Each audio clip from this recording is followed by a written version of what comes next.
আসসালামু আলাইকুম। বাংলাদেশের রাজনীতি নিয়ে অনেকদিন কথা বলি না। আসলে বাংলাদেশের রাজনীতিতে আমার কথা বলা হয় না। তো বাংলাদেশের রাজনীতি একটা সামান্য একটু কথা বলতে চাই। আমি মনে করি, যদিও জামাত ইসলামী বাংলাদেশের প্রধান বিরোধী দল, জামাত ইসলামী তাদের অতীতের চেয়ে রাজনৈতিকভাবে যথেষ্ট ম্যাচুরিটি বা যথেষ্ট রাজনৈতিক চরিত্রের পরিচয় দিচ্ছে। তো এখানে আমার একটা পরামর্শ হলো, জামাতকে আর একটু রাজনীতি হইতে হবে এবং আর একটু অ্যাগ্রেসিভ হইতে হবে। আমি এটা কি বোঝাতে চেয়েছি, আমার কাছে একটা জিনিস খুব মজার লাগে, আমি এই পয়েন্টটা বলার জন্য এই ডাইরেক্টলি ইনডাইরেক্টলি কথাগুলো বলছি। সেটা হলো, আমার কাছে মনে হচ্ছে যে বিএনপিকে ক্ষমতা বসাইছে, বা আজকে যে বিএনপির অবস্থা, এটা জামাত সহ বিরোধী দলগুলো করেছে, বিশেষ করে এনসিপি বা আরও যে দলগুলো আছে। কেন কথাগুলো বললাম সেটা হলো যে, আমার মনে হয় জিয়া রহমানের নাম নেওয়ার সময় শহীদ প্রেসিডেন্ট এই শব্দটা, বা শহীদ প্রেসিডেন্ট জিয়া এই ভাষাটা এই জামাত বা এনসিপি বা এই যে আমাদের তরুণ আরো চোখরা সবাই কিন্তু তসবির মতো নাম ডাকে। আরে ভাই, আমার কাছে এটা মজা লাগে যে আমার পৃথিবীতে আমি যতটুকু রাজনৈতিক অভিজ্ঞতা দেখেছি বা আমার কোথাও আমি দেখিনি যে বিরোধী দলকে এইভাবে প্রশংসা করে তসবি টানতেন। আপনি দেখবেন, আপনারা যদি ভিডিও দেখেন, ইভেন ডক্টর শফিক সাহেব, জামাতের আমির জামাত, বা আমাদের এনসিবির নেতারা, হ্যাঁ এখানে রাজনৈতিকভাবে আমি মনে করি যে এনসিবির নেতাদের বলার বিষয় আছে। বলার কেন আছে এটা পরে আলোচনা করতে, যেটা আমরা জানি এনসিপি অনেক দিক থেকেই দুটাই আমি মনে করি, মানে জামাত এবং এনসিপি তাদের খুব ভালো ভূমিকা রাখছে। হাউএভার এনসিবির একটা ভিন্ন অ্যাভিনিউ আছে, যেটা আমরা জোট করার সময় দেখেছি। বা এনসিবির মধ্যে বামপন্থী আছে বেশ কিছু, বা যারা ডানপন্থী, যারা বাংলাদেশপন্থী, বা যারা কিছুটা বাংলাদেশি মুসলিম জাতীয়তাবাদপন্থী, তাদের মধ্যেও এটা আমার মনে হয় একটা ওভারঅল পারসেপশন আছে, এবং যে পারসেপশনটা ভুল না, আমি ব্যক্তিগতভাবে ভুল মনে করি। সেটা হলো যে তারা মনে করে যে জামাত যেহেতু কনজারভেটিভ দল, ধর্মীয় দল, ইসলামিক দল, রাজনৈতিকভাবে তারা কখনোই ভালো করবে না। যদিও এই ধারণাটা, এই পারসেপশনটা অনেক চেঞ্জ হয়েছে এবং জামাত নিজেই চেঞ্জ করেছে। হাউএভার সেটা ভিন্ন বিষয়।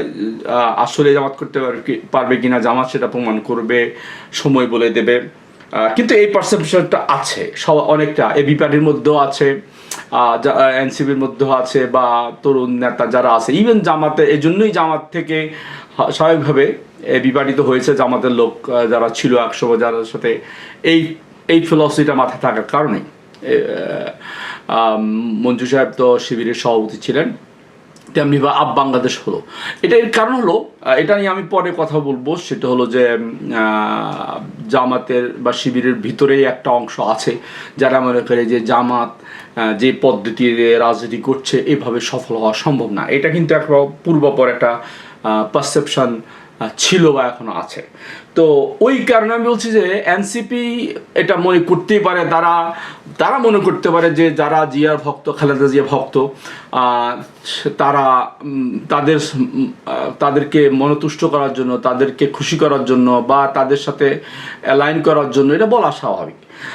তো যদিও এই দৃষ্টিতে আমি ঠিক মনে করি না। এই কারণে, হ্যাঁ, আপনারা বিরোধিতা না করেন, আপনারা জিয়া রহমানের বিরোধিতা না করেন, শহীদ বেগম খালেদা জিয়া বিরোধিতা না করেন, কিন্তু আপনারা সমস্যা হলো এই বারবার এই দেশনেত্রী, আপসহীন নেত্রী খালেদা জিয়া বলে কিন্তু আপনারা কি বিএনপিকে ক্রেডিট দিচ্ছেন। কিন্তু বিএনপি যেগুলো চোর বাটপার, আপনারা তো বিশেষ করে যারা চাঁদাবাজ, যেটা আমি মনে করি এদিক থেকে, হ্যাঁ চাঁদাবাজ যারা বলেন, আমি যেটা বলতেছি আসলে এখানে আপনারা যদি রাজনীতি করেন, রাজনীতি এভাবে আপনি দেখেন যে, আমি এখানে বলি যে আমেরিকাতে আমি খুব ভালো ভালো বলতে আমি যেটা বলতে একদিকে দক্ষ, আরেকদিকে মনে করেন আদর্শিকভাবে ভালো, তারাও কিন্তু মানে বিরোধী দলকে এভাবে প্রশংসা করে না কোনোদিন। যেমন মনে করেন আমি রিপাবলিকানের আমি বলি যে জন মেককেনের কথা মাঝে মধ্যেই বলি। জন মেককেন যিনি মারা গেছেন এবং তিনি প্রেসিডেন্ট ইলেকশন করছেন ওবামার বিরুদ্ধে, তিনি অবশ্যই তিনি ডেমোক্র্যাট, যেহেতু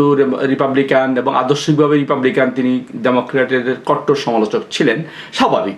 কিন্তু ইলেকশনের সময় একবার একটা বিষয় আসছে যেটা লাইনের বাইরে চলে গেছে ওবামার বিরুদ্ধে, তখন তিনি সেটা সংশোধন করে দিয়েছেন জন মেককেন। মূল কথা আমি যেটা বলছি, জন মেককেন আমার দৃষ্টিতে, আমি ব্যক্তিগতভাবে ওনাকে আদর্শিক রিপাবলিকান মনে করি। তেমনিভাবে আরেকজন যিনি এখনও জীবিত আছেন ওহাইও ছিলেন, জন কেসিক। এভাবে রিপাবলিকানের মধ্যে বেশ কিছু আছে। আবার ডেমোক্রেটের মধ্যে আমি একজন কংগ্রেসম্যান ছিলেন, উনি উইপ ছিলেন, তার সাথে কাজ করেছি ডেভিড বনিয়রও আমি দেখেছি। অনেকগুলো প্রিন্সিপাল, অনেকগুলো আদর্শের কথা বলা যেতে পারে, যারা আসলেই তারা একদিকে দক্ষ রাজনীতিবিদ ছিলেন, অপরদিকে ছিলেন, আদর্শিক ছিলেন, অর্থাৎ তাদের প্রিন্সিপাল ছিল। কিন্তু তারাও কোনোদিন বিরোধী দলকে স্বাভাবিকভাবে সমালোচনা করতে ছাড়েন নাই এবং বিরোধী দলকে কট্টর সমালোচনা করেছেন। এইভাবে অনেক, আমি ওবামা দেখেন, ওবামা তার দুইটা বই আছে, অনেকগুলো, এখন প্রতি 3টা বা 4টা, 2টা বই আমার কাছে আছে। একটা হলো অডাসিটি অফ হোপ, আর একটা হলো ড্রিমস ফ্রম মাই ফাদার। এই 2টা বই কিন্তু উনি ইলেকশনের নির্বাচিত হওয়ার আগে লিখেছেন। তো অডাসিটি অফ হোপের মধ্যে অনেকগুলো পলিটিক্যাল কথা আছে। ড্রিম ফ্রম মাই ফাদার কিন্তু আসলে হিস্ট্রিক্যাল একটা, তার ইতিহাস, তার বাপের ইতিহাস এবং কিভাবে ইন্দোনেশিয়া গেলেন, কেনিয়া গেলেন, এগুলোর ইতিহাস। আর অডাসিটি অফ হোপটা কিন্তু আপনার রাজনৈতিক বই অনেকটা, যেটা হোপের বিষয়, যেটা ওনার আদর্শ, ওনার নির্বাচনী ক্যাম্পেইন ছিল আদর্শ। তো তিনি সেখানে আদর্শ, রাজনীতি এবং আদর্শ, অর্থাৎ রাজনীতি, আমি যেটা এখানে যে এটা টানলাম এই কারণে যে রাজনীতি এবং আদর্শ কীভাবে প্যারালালি কাজ করতে পারে, বা আপনি এর সীমা কোথায়। রাজনীতির মধ্যে তো অবশ্যই নোংরামি আছে, বিভিন্ন রকম পলিটিক্স তো পলিটিক্সই, তো সেখানে আপনি আদর্শ বজায় রেখে কীভাবে রাজনীতি করতে পারবেন বা পারেন। যেমন হ্যাঁ, উনি এক জায়গায় বলেছেন যে ডাউন দ্য রোড, সো একটা জায়গায় আমাদেরকে একটা প্রিন্সিপাল মানতে হবে। রাজনীতির মধ্যে অবশ্যই বিরোধী দলের সংঘর্ষ থাকবে, কিন্তু অ্যাট দ্য সেম টাইম আমরা একটা জায়গায় প্রিন্সিপাল মেনে চলতে হবে, এবং সেটা করেছেন তিনি। তেমনিভাবে এভাবে অনেকে আছে। তো আমি যেটা বলতে চাই যে আমার কাছে এটা ফানি মনে হয়, আপনারা যদি, আমি যারা আমার কথা শুনছেন, তারা আগে যদি লক্ষ্য করে থাকেন, যে লক্ষ্য না করেন, তাহলে আপনি যদি জামাতের, বিশেষ করে ইভেন আমিরুজ্জামান শফিক সাহেব বলেন, এবং এনসিবির যারা আছে, এবিবাড়ির আছে, তারা একটা বক্তব্য রাখলে 10 বার মানে খুব দেশ নেত্রী খালেদা জিয়া, তারপরে আরে ভাই রাজনীতি করেছেন আপনি, বিশেষ করে জিয়াউর রহমানের সম্পর্কে অবশ্যই আমি অ্যাডমায়ার করতাম এবং করি তার গুণগুলো, কিন্তু এট দ্য সেম টাইম আপনি যদি মেজর রশিদের ইন্টারভিউ শুনেন, যেখানে তিনি জিয়াউর যে কি রাজনীতি করেছে, এবং সেটা অবশ্যই অনেক কিছু উঠে আসে, এবং এটা বলাই স্বাভাবিক অবশ্যই, যে মুজিব হত্যার পেছনে তার আসলে হাত ছিল কিনা, বা তার অবশ্যই তিনি জানতেন।